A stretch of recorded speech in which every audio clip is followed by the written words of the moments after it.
आणि यानंतर राज्याच्या राजकारणातल्या महत्त्वाच्या काही बातम्या आपण पाहणार आहोत। बातमी चंद्रपूरमधली आहे। चंद्रपूरमध्ये काँग्रेसचा एक नगरसेवकांचा मोठा गट आमच्या संपर्कात आहे असा मोठा दावा भाजपचे नेते सुधीर मुनगंटीवार यांनी केलेला होता। मुनगंटीवार यांनी केलेला दावा काँग्रेस नेते विजय वडेट्टीवार यांनी फेटाळून लावला।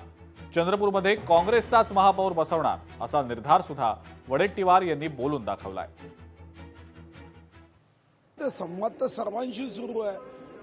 यामध्ये तर काँग्रेसचा सुद्धा एक गट आमच्याशी संवाद करतोय। संवादाचं कुठे अडचण आक्षेप असण्याचं काही कारण नाही।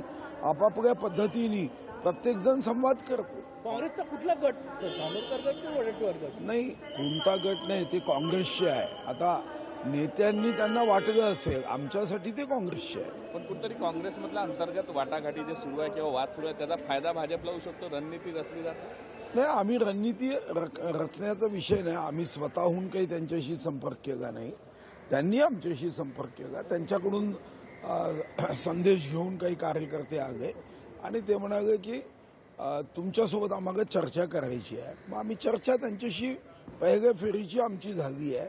पुढे बघू काय होतं। सुधीर भाऊचं स्वप्न पुढे आहे मला माहीत नाही। कदाचित सुधीर भाऊंचा बाण हा आता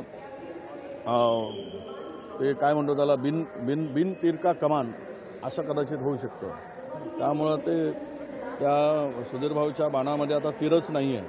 त्यामुळे यावर फार काही विश्वास ठेवण्याची गरज नाही। ते बोलले 10 नगरसेवक काँग्रेसच्या आमच्या संपर्कात ते भाजपसोबत देऊ इच्छितात। अजिबात नाही, एकही नगरसेवक पुढे जाण्याचा प्रश्न नाही। सगळे माझ्या ताब्यात आहेत। जवळपास माझ्या स्तरामध्ये 20 नगरसेवक आहेत, तर 10 आले कुठून तिथे।